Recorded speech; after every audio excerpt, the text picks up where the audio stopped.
Olá! Hoje a gente vai mergulhar num tema que, assim, tá super presente no nosso dia a dia, mas muita gente nem percebe, né? Os agrotóxicos. Eles são chave para a agricultura moderna, claro, mas precisam de muito cuidado. E o Brasil acabou de mexer nas regras com uma lei nova, a 14.785 de 2023. Ela veio substituir uma outra que já tinha mais de 30 anos, né? Então, a gente está aqui com essa lei nova na mão, um artigo bem legal que analisa as mudanças na parte criminal e também a famosa NR31, que é aquela norma de segurança no trabalho rural. A ideia é destrinchar essas regras, as responsabilidades, sabe? Desde quando o produto é só uma ideia lá na pesquisa até o descarte da embalagem vazia, passando por fabricação, transporte, compra, como guardar, como usar, enfim, o ciclo completo. Vamos focar no lado técnico mesmo, nas obrigações. Exatamente. A proposta é seguir essa jornada do agrotóxico, etapa por etapa, olhando a parte técnica e o que a lei exige em cada momento. É um emaranhado de regras, né? E com impacto grande na saúde, no ambiente e até na economia. E essa lei nova, ela realmente trouxe mudanças importantes, especialmente ali na parte penal, que a gente precisa entender bem. Perfeito. Então, por onde a gente começa essa trilha regulatória? Qual é o primeiríssimo passo antes de um agrotóxico sequer sonhar em chegar no campo? Olha, tudo começa com o registro. Não tem jeito.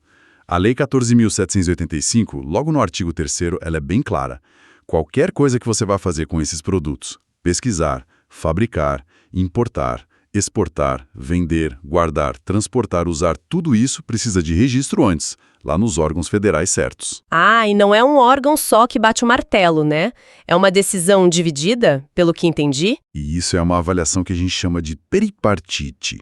Precisa do ok do Ministério da Agricultura, um mapa que olha a eficácia na lavoura, né, se funciona mesmo. Precisa do Ministério da Saúde, que hoje é a Anvisa, olhando o risco para a saúde humana. E precisa do Ministério do Meio Ambiente, que é o IBAMA, analisando o impacto ambiental. Sem a luz verde desses três, o produto simplesmente não pode ser vendido ou usado legalmente no Brasil. Entendi. E essa clareza sobre o que é legal ou ilegal, parece que a lei nova deu uma organizada nisso na parte criminal, né? Antes era meio confuso, isso é um ponto importante, parece. Agora separa bem as coisas em 2 artigos penais principais. O artigo 56, ele foca nas condutas com produtos, digamos, clandestinos, sem registro nenhum ou sem autorização para aquela finalidade. Pense em contrabando ou produto falsificado. Já o artigo 57, ele cuida dos problemas com produtos que são registrados, que têm permissão de uso, mas que foram, sei lá, fabricados, vendidos, transportados, guardados de forma errada, ou que a embalagem foi descartada de qualquer jeito, contra as regras. A lei antiga não tinha essa divisão tão explícita na parte penal. E na prática, o que muda com essa separação? Faz diferença para o agricultor, para a empresa? Faz toda a diferença na hora da punição. Para o artigo 56, dos produtos ilegais, a pena é bem mais dura. Reclusão de 3 a 9 anos e ainda tem multa. E essa pena pode aumentar bastante, de 1/6 até o dobro, se o crime causar dano para o ambiente, para a propriedade de alguém, machucar alguém gravemente ou até matar.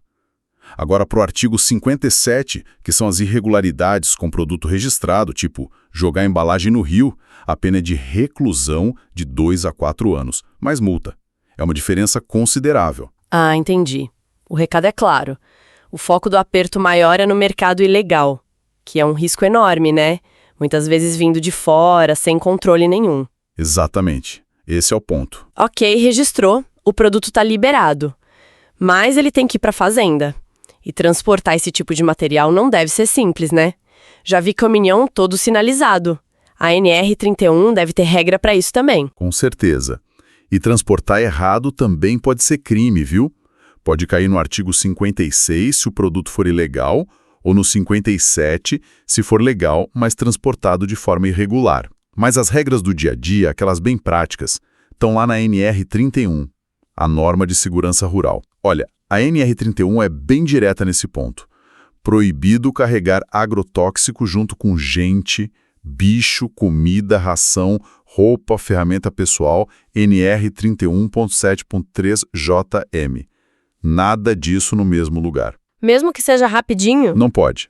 a não ser que tenha um compartimento totalmente separado, vedado, feito especificamente para isso. Outra coisa, tanque que usou para agrotóxico, esquece. Não pode usar para água de beber ou para comida depois, de jeito nenhum, mesmo lavando NR31.7.3K. E o veículo? Tem que limpar depois. Tem. Se for usar para outra coisa depois, tem que descontaminar, NR31.7.17.1. E os produtos têm que estar sempre na embalagem original com rótulo fechadinha resistente NR31.7.17. E fora essas regras da NR31, tem também a regulamentação geral para carga perigosa, né? Lembro de ouvir falar nos certificados que a NTT exige. CIP, CTPP... Bem lembrado. Sim, como são produtos perigosos, entra também a regra geral da ANTT, a Agência Nacional de Transportes Terrestres. Isso implica ter certificados específicos para o veículo, tipo o CIP, e para equipamento que carrega o produto, como tanque ou container, que é o CTPP. E o motorista precisa de um curso especial, o MOP, e o veículo passa por inspeção, o CIV. Ou seja, é um controle em várias camadas para tentar garantir segurança nessa etapa. Beleza, o caminhão chegou e entregou na fazenda. E aí? Onde guarda esse negócio? Não pode deixar ali no galpão junto com um saco de adubo, imagino. De jeito nenhum. O armazenamento é super crítico. E a NR31, lá no item 31.7.14, detalha bem. O lugar tem que ser de alvenaria ou material resistente, com parede e piso que não absorvam líquido e que dê para lavar. E tem que trancar. Tem que ser trancado, chaveado para ninguém entrar sem autorização. Ventilação é fundamental, mas só pode comunicar com o lado de fora. Nada de janela para dentro de casa ou outro cômodo. Placa de perigo bem visível. E a localização é chave. Tem que estar longe, mais de 15 metros, de onde gente mora ou de onde guarda ou come alimento, ração, remédio. E a distância de rio, poço, nascente. Aí tem que ver a lei ambiental que pode exigir ainda mais distância. O padrão que eu vejo nessas regras de guardar da NR31 é tipo isolamento total, né? Criar uma bolha de segurança para evitar qualquer problema. Exato. E saber que lá em Mato Grosso do Sul, segundo os dados da Iagro que a gente viu, 15% das multas em 2023 foram por guardar errado. Isso mostra que essa etapa, que parece simples, né, é só guardar direito, na prática onde o pessoal escorrega. É um ponto fraco, sim. E é bom lembrar, a lei penal pega o armazenamento também. Guardar produto ilegal é crime do artigo 56. E guardar produto legal, mas fora das normas ou sem seguir o que o fabricante manda, que é a NR31, 31.7.15 diz que tem que seguir, pode ser o crime do artigo 57. A responsabilidade é grande. Falando em acesso, em responsabilidade, comprar e vender esses produtos também não é como ir na padaria. E aqueles dados da Iagro são chocantes, né? Comércio ilegal como a infração número 1. Não é livre e o comércio ilegal é um problemão mesmo. Naquela fiscalização da Iagro que o material traz, foi a infração campeã. 44% das multas em 2023. Quase metade. Puxa vida, é muita coisa. É sim. E como a gente viu, a lei nova veio pesada para quem vende produtos sem registro, sem autorização. É o artigo 56, com pena de 3 a 9 anos. Mas mesmo para o produto legal, o registrado, o acesso é controlado. Para aplicar lá na roça, precisa da Receita Agronômica, NR 31.7.3. Essa receita é tipo uma receita médica, então.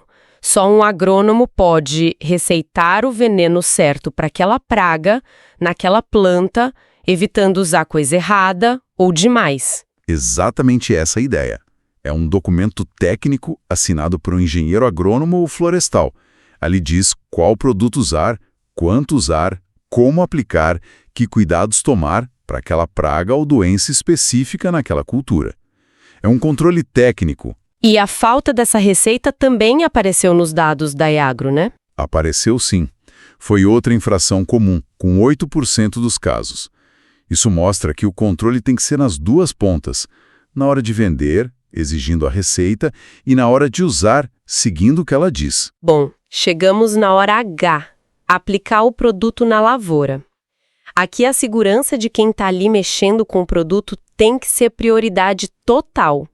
A NR31 deve ser um livro de regras para isso, né? Assim, a NR31 dedica uma sessão inteira para isso, 31.7. Ela até diferencia quem tem exposição direta, que é quem prepara a mistura, aplica, lava equipamento, essas coisas, de quem tem exposição indireta, que é quem não mexe direto, mas trabalha perto ou entra na área que foi tratada há pouco tempo. 31.7.1. E para quem mexe direto, o que é terminantemente proibido? Tem várias proibições bem sérias. Primeiro, usar produtos sem registro ou sem autorização, óbvio. 31.7.3a. Depois, a manipulação por menores de 18, maiores de 60 e gestantes ou mulheres amamentando. Aliás, se confirmar a gravidez, a trabalhadora tem que ser afastada na hora dessa função. 31.7.3b. Também é proibido usar o produto de um jeito diferente do que está na receita, no rótulo ou na bula. 31.7.3c. Entrar na área tratada antes de acabar o tempo de segurança, que é o intervalo de reentrada, sem o EPI certo. 31.7.3d. E uma coisa básica, mas que às vezes falha. Usar roupa do dia a dia para aplicar veneno. 31.7.3g. Tem que ser roupa de trabalho específica. E os EPIs, os equipamentos de proteção individual. Lembro de ver na norma que detalha até o tipo de chapéu. É levado a sério mesmo. Muito a sério. O patrão tem que dar de graça o EPI certo para o risco daquela atividade. NR 31.6.1. E a NR 31.6.2 vai além da lista geral da NR 6. Ela fala de chapéu de aba larga, tipo árabe ou legionário, para proteger o pescoço, viseira para proteger o rosto, luvas, botas impermeáveis, avental impermeável, macacão ou conjunto calça e blusa que cubra tudo. Até protetor solar. Se tiver risco de sol identificado lá no programa de riscos da fazenda, tem que fornecer protetor solar também, 31.6.2.1. E não adianta só entregar o IPI, né? O empregador tem que cobrar o uso, 31.6.4, e ensinar como usar, como guardar, como limpar, 31.6.5. Além do equipamento, precisa de treinamento também, né? Não adianta dar a armadura se a pessoa não sabe usar direito ou não entende o perigo. Fundamental. Para quem tem exposição direta, a NR 31.7.5, exige um curso específico, no mínimo 20 horas, com teoria e prática. Tem que aprender sobre os riscos, como o produto entra no corpo, como reconhecer sintoma de intoxicação, o que fazer em caso de acidente, como ler rótulo, a importância de tomar banho depois e, claro, como usar, limpar e cuidar dos EPIs e das máquinas de aplicar. É um treinamento bem completo. E tem mais coisa. Precisa de um lugar protegido para preparar a mistura, sabe? Não pode ser em qualquer lugar. Tem que ter material de primeiros socorros fácil e depois de aplicar, o banho é obrigatório. Precisa ter chuveiro, água limpa, sabão, toalha, armário para guardar roupa, 31.7.6e. E a roupa suja de veneno? Essa não pode ir para casa de jeito nenhum. Tem que ser descontaminada na própria fazenda e não pode usar de novo antes de limpar. Ah, e se for aplicar com máquina tipo atomizador de trator, a regra é ter cabine fechada, climatizada, com filtro certo para proteger o operador, NR 31.7.4. Só tem umas exceções bem específicas para isso. Nossa, é um protocolo bem rigoroso para proteger a saúde. E aqueles 6% de infrações ligadas a isso nos dados da Iagro, tipo falta de EPI, mostram que a fiscalização está de olho, mas que ainda tem gente que não cumpre tudo, né? Exato. É um desafio constante garantir que tudo isso seja seguido na prática. Ok, o produto foi lá, fez o trabalho dele na planta. Mas e a embalagem vazia? O que faz com ela? Não pode jogar no lixo normal, nem no mato, né? Imagina, é um lixo perigoso. De jeito nenhum. Jogar fora de qualquer jeito está totalmente errado. O descarte certo é a última etapa, mas é crucial. A Lei 14.785, lá no artigo 41, parágrafo 2º, diz que o agricultor, o usuário, tem a obrigação de devolver a embalagem vazia. Devolver onde? No mesmo lugar onde ele comprou o produto, e tem prazo para isso, até 1 ano depois da data da compra. Mas antes de devolver, tem que fazer a tríplice lavagem ou a lavagem sob pressão, que é para tirar o máximo de produto que ficou ali dentro. E a NR 31.7.3H martela de novo. Proibido reutilizar essas embalagens para qualquer outra coisa. Nem para guardar prego, nem para fazer vaso de planta, nada. E se não devolver? Se jogar no rio, por exemplo? Aí é crime. Dar destino errado para resíduo e embalagem vazia de agrotóxico registrado é o crime do artigo 57 da Lei Nova. A pena é de 2 a 4 anos de reclusão. Mas atenção, isso vale para embalagem de produto legal, registrado. E se o produto for ilegal? Aquele do artigo 56. Como que devolve legalmente a embalagem de um negócio que nem deveria existir? Não faz sentido, né? Exatamente. O artigo que a gente analisou toca nesse ponto jurídico interessante. Não tem como seguir a regra da logística reversa para uma embalagem de produto contrabandeado ou falsificado. Então, nesse caso, o simples fato de guardar, transportar ou até mesmo manusear a embalagem vazia desse produto ilegal já poderia ser enquadrado no crime mais grave, o do artigo 56. Porque o problema ali é a origem ilícita do produto em si, e sua embalagem faz parte disso. Entendi a lógica. E pensar que 19% das infrações que a Iagro pegou foram por descarte errado, mostra que essa etapa final ainda é um gargalo sério, um risco para o ambiente e para a própria pessoa, né? Sem dúvida. Fecha o ciclo de forma errada e o problema continua. A gente falou bastante dessa diferença forte entre os crimes dos artigos 56 e 57, das penas diferentes. Que outras mudanças importantes essa lei nova trouxe na parte criminal que vale a pena a gente comentar? Bom, além dessa distinção-chave e do aperto para produto ilegal, uma mudança jurídica que deu o que falar e que o artigo de Ferri e Lobé comenta bem é que os crimes específicos da Lei de Agrotóxicos, os artigos 56 e 57, agora só podem ser cometidos com dolo. Dolo. O que isso quer dizer na prática? Dolo é a intenção, a vontade de cometer aquela infração. A lei antiga permitia, em alguns casos, punir também por culpa, que é quando a pessoa não tinha a intenção, mas agiu com descuido, com negligência, imprudência ou imperícia. Agora, para esses crimes específicos da Lei de Agrotóxicos, a nova lei exige a intenção. Espera aí. Quer dizer, então, que se alguém, sei lá, descartar a embalagem no lugar errado, por puro esquecimento, por distração, sem querer mesmo, não seria mais o crime do artigo 57? Pela letra fria da nova lei, para configurar o crime do artigo 56 ou 57, a conduta teria que ser intencional. Uma ação puramente culposa, negligente, claro, ainda pode gerar multa administrativa, pode ter que pagar indenização se causar dano, mas não se encaixaria mais nesses crimes específicos da lei de agrotóxicos. É uma mudança sutil, mas com impacto grande, que com certeza vai gerar debate nos tribunais sobre como provar essa intenção. Outra coisa com impacto é que alguns crimes da lei antiga foram simplesmente revogados, não existem mais na lei nova.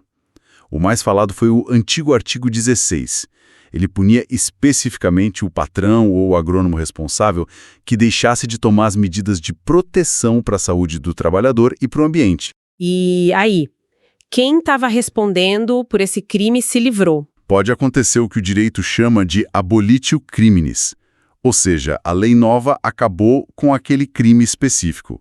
Então, processos que estavam rolando só com base nesse artigo podem ser extintos. Mas isso não abre uma brecha para a impunidade de quem é responsável pela segurança, tipo o dono da fazenda ou o engenheiro? Com intenção. Com dolo, podem ser consideradas coautoras ou cúmplices dos crimes que continuam existindo, como os dos artigos 56 e 57 da nova lei. E, além disso, muitas condutas erradas, mesmo que por negligência, que causem poluição ou dano à saúde, podem ser enquadradas em outros crimes, como os da Lei de Crimes Ambientais, a 9.605 de 98. Essa lei continua valendo e pode ser usada junto com a Lei de Agrotóxicos. A mudança foi bem específica na Lei de Agrotóxicos, mas o sistema legal como um todo ainda tem outras formas de buscar a responsabilização. Ufa! Olha, foi uma viagem completa por esse ciclo todo, hein? Fica muito claro que mexer com agrotóxico é um negócio cercado de regra técnica e de responsabilidade por todo lado. Desde quem fabrica até quem usa lá na ponta, passando por quem transporta, quem vende, todo mundo tem seu papel.